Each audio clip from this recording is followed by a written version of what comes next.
The Authoritative Life of General William Booth, being read by Peter John Paresis.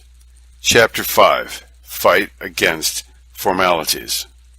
The Army's inveritable principle of avoiding even the appearance of attacking any other association of religionists or their ideas or practices renders it difficult to explain fully either why William Booth became the regular minister of a church or why he gave up that position, and yet he has himself told us sufficient to demonstrate at one stroke not only the entire absence of hostility in his mind, but the absolute separateness of his way of thinking from that which so generally prevails.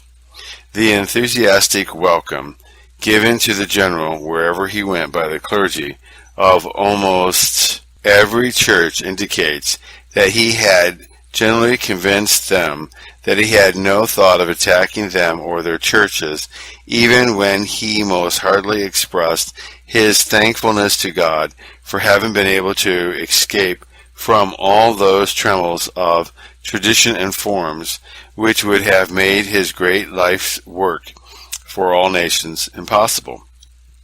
And I think there are few who would nowadays question that his life, teaching, and example all tended greatly to modify many of the church formalities of the past. Quote, just before leaving Lincolnshire, he says, I had been lifted up to a higher plane of the daily round of my beloved work than I had experienced before.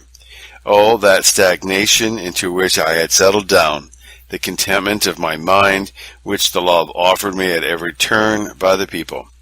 I still aimed at the salvation of the unconverted and the spiritual advance of my people, and still fought for these results. Indeed, I never fell below that. And yet, if the after-meeting was well attended, and if one or two penitents responded, I was content and satisfied myself with that hackneyed excuse for so much unfruitful work that I had sown the seed. Having cast my bread on the waters, I persuaded myself that I must hope for its being found by and by.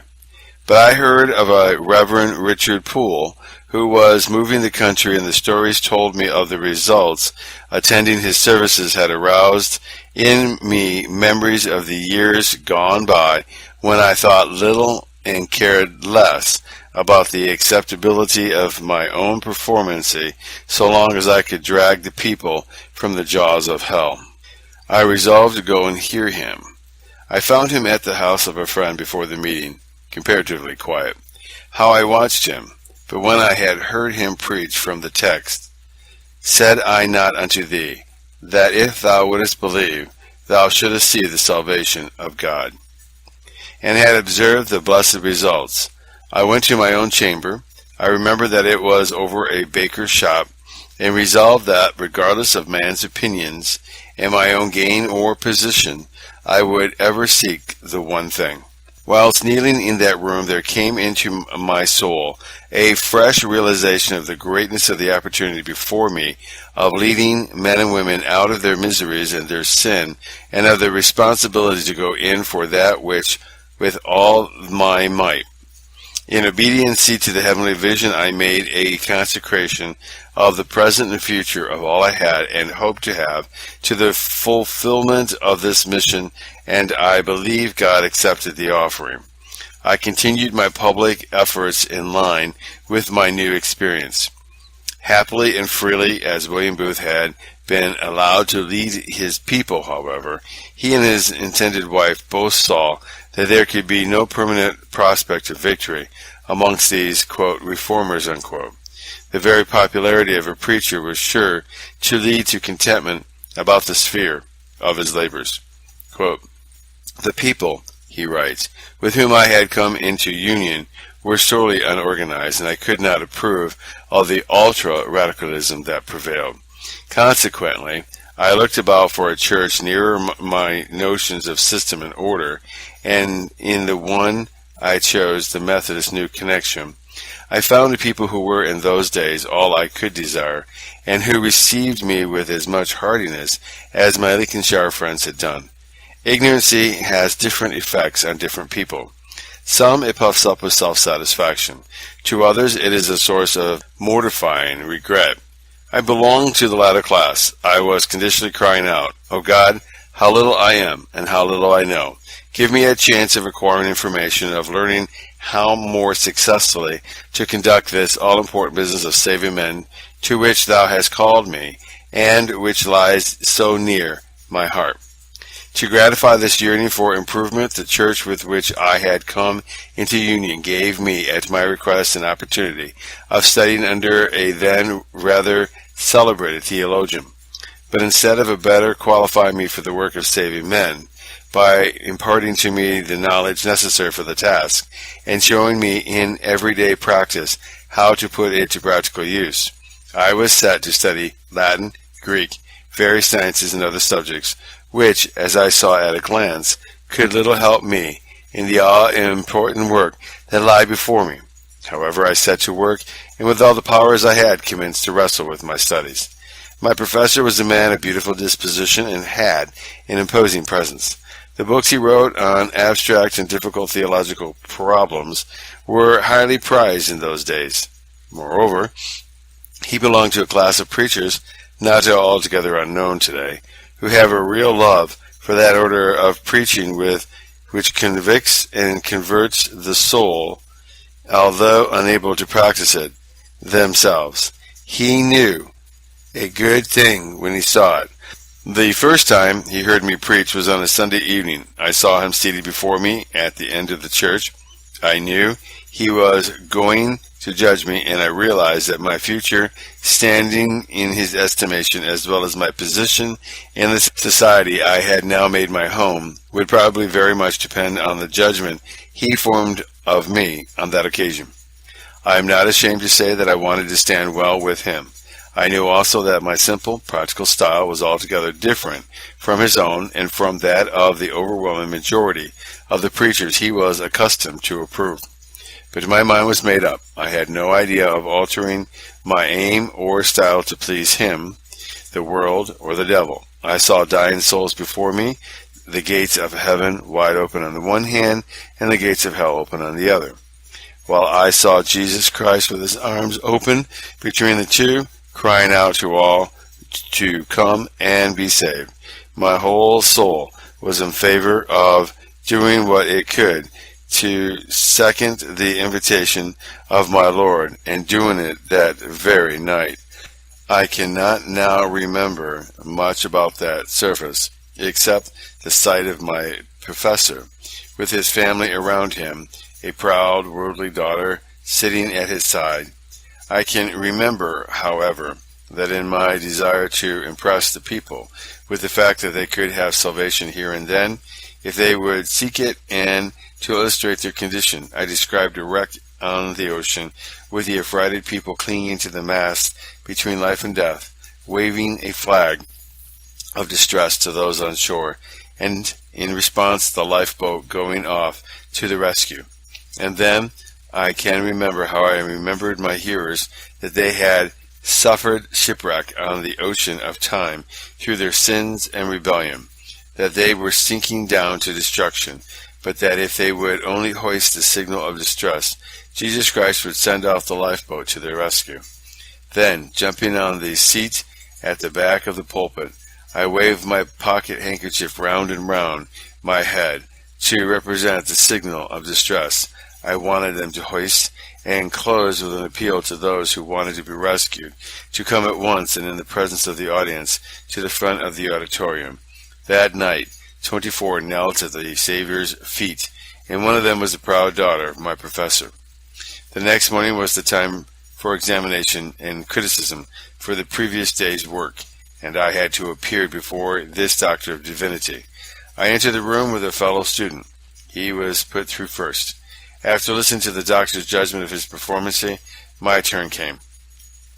I was not a little curious as to what his opinion would be. "Well, doctor," I said, "what have you to say to me? You heard me last night. What is your judgment of my poor performance?" My dear sir, he answered, I have only one thing to say to you, and that is, go on in the way you have begun, and God will bless you. But other difficulties were not far away, for I had hardly settled down to my studies before I got into the red-hot revival in a small London church where a remarkable work was done. In my account of this effort, my name appeared in the church's magazine, and I was invited to conduct special effects in other parts of the country. This, I must confess, completely upset my plans once more, and I have not been able to find heart or time for either Greek or Latin from that day to this. How sincerely this curious student longed for improvement is manifested in the following entry in his journal, written, I presume, on a Monday morning when it was thought that some relaxation of his studies following a Sunday service would be advantageous. Quote, Monday, visited the British Museum, walked up and down there praying that God would enable me to acquire knowledge to increase my power of usefulness. Unquote. Who will doubt that the museum prayer was heard and answered? The church he had joined was governed by an annual assembly called the Conference, at which candidates for the ministry were accepted into it and were appointed to some sphere of labor called a circuit. Just before the conference met, he was astonished to hear that it was proposed to anoint him as superintendent of a London circuit. He was able to persuade the authorities concerning to alter this intention on the ground of his comparative lack of experience, although he expressed his willingness to take the post of assistant minister under whomsoever the conference might appoint a superintendent. In due course the appointment was made, and he found himself assistant to a superintendent who, he tells us, was, quote, stiff, hard, and cold, making up in part for the want of the heart and thought in his public performances by what sounded like a sanctimonious wail, unquote. This gentleman strongly objected when, as a result of the reports of Mr. Booth's services appearing in the press, he was urgently invited to visit other places as he had visited Guernsey. The conference authorities, however, prevailed and insisted in the general interest upon his place in London being taken up another preacher by, and his service being utilized wherever called for. It was thus, by no choice of his own, but by the arrangement of the church and that Mr. Booth, instead of remaining tied down to an ordinary routine of pastoral life, was sent for some time from place to place to conduct such evangelism campaigns as his soul delighted in. Who can doubt that God's hand was in this disposal of his time? He was allowed to marry, though his wife, he was young, had to content herself with but occasional brief spells of association with him. His campaigns were really wonderful in their success. He would go for a fortnight or even less to some city where the congregation had dwindled almost to nothing, and where 1 or 2 services a week, conducted in a very quiet and formal way, were maintained with difficulty, owing to the indifferency or hopelessness of both the minister and people. For the period of his stay, all the usual programs would be laid aside, however, and he would be left free to carry out his own plans of daily service. How remarkable to find him so completely carrying with him to all who had been accustomed to the old forms and introducing, with the evident sanction of the president and authorities of his church, such rearrangements, records, and reorganization as desired. But the strange, the almost inexplicable thing is that, without his even remarking upon it, all should go back to the old forms the moment his campaign ended. What is not at all strange is that there should have grown up within the church a strong opposition to him, so that at the end of 2.5 years, the majority of the conference voted against his continuing these campaigns and required him to resume the ordinary routine of the ministry. Surely anyone might have foreseen that unless the old forms could be altered in favor of the new regime, the leaders of this warfare must submit to the old routine. True, he might try to carry out his circuit to the utmost of his power, his ideas of free and daily warfare, but unless all who were under him in the various places which constituted a Methodist circuit would constantly agree and cooperate, no one man could prevent the old forms from prevailing. But William Booth was no revolutionist, and his willingness and submission to carry on the old routine with little alteration for 4 successive years surely proved that no desire for personal exaltation or mastery, but only the conquest of souls, was his guiding influence. In those 4 years spent in Brughouse and Gateshead, he tried to introduce into the church as many as he could of the life of warfare which he considered necessary. In 1 year, he so far won over the officialdom of Brughouse, and they desired his reappointment, whilst at Gateshead he so transformed the circuit that before many weeks had passed, the central chapel, which had hitherto borne the dignified but cool-sounding name of Bethesda, was dubbed by the mechanics who formed the bulk of the surrounding population the converting shop. To those iron workers accustomed daily to see masses of metal suddenly changed, whilst in the red-hot state, into any desired form by the action of powerful machinery set up for the purpose, such a man was both intelligible and expressive. It moreover accorded with the new pastor's idea of the proper utilization of any building devoted to the worship of Jesus Christ.